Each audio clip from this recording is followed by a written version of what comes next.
अशें आमी मागिल्लें. मतदारांनी परिवर्तन केलां की ना हें तुमकां 12 पर्यंत कळून येतलें. हांव इतलेंच सांगतां, मगो पक्ष स्थापन करता आसतना गरीब जनतेक आधार दिवपा खातीर, शेतकऱ्यांक आधार दिवपा खातीर स्थापन जाल्लो. आनी आज काही प्रमाणात बरे दीस मगो पक्षाक आयिल्ले आसा.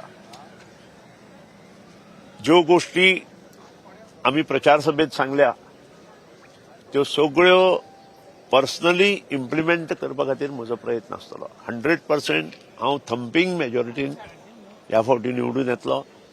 प्रत्येक फावटी मडकय मतदारसंघात म्हज्या मतदारांनी म्हाका भरपूर मतां दिल्या, त्या बद्दल दुमत ना.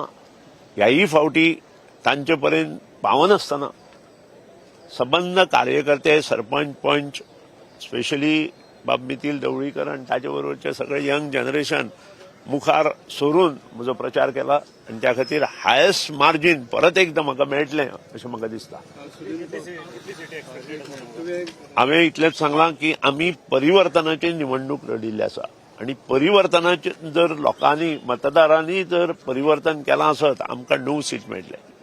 जर तुमकां परिवर्तन जालें तुमचें आनी तुमी फाटल्यान सुरी मारल्या मनशाक तुमी सपोर्ट करतले काय कितें?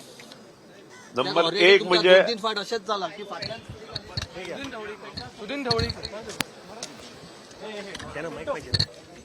आमी आनी टीएमसी बसून ह्यो गोष्टी फायनल करतले. काल म्हजो प्रुडंटाचेर इंटरव्यू जाला, तातूंत हांवें स्पश्ट सांगलां की टीएमसी आनी आमी एकठांय जावन जें डिसिजन घेतलें ते दोनूय पक्षांत बंधनकारक आसतलें.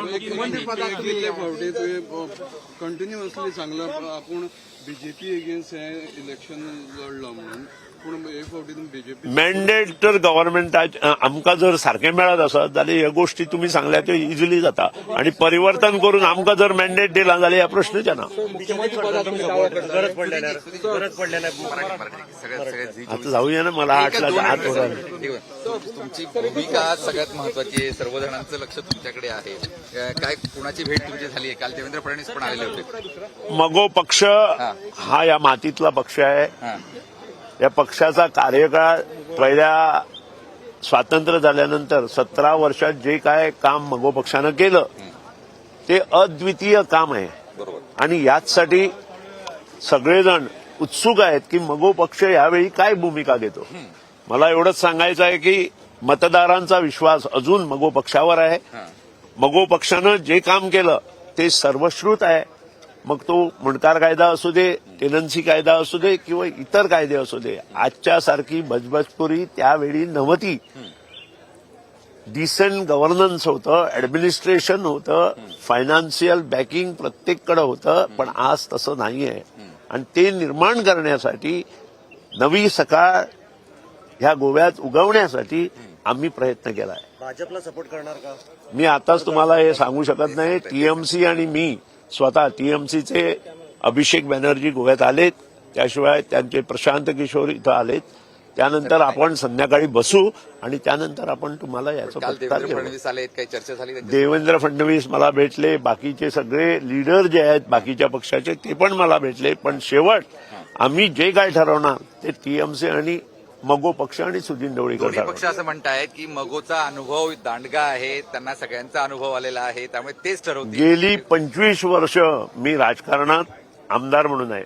त्याच्या आधी मी 84 to 99 पर्यंत एक कार्यकर्ता म्हणून आलो. अजून मगो पक्षात 40 वर्ष झाली मी एकटाच मगो पक्षात कार्यरत आहे. आणि त्याचा मला अभिमान आहे. कारण हा लोकांचा पक्ष आहे, जनतेचा पक्ष आहे, गोव्याचा पक्ष आहे. माझे दोन्ही होणार.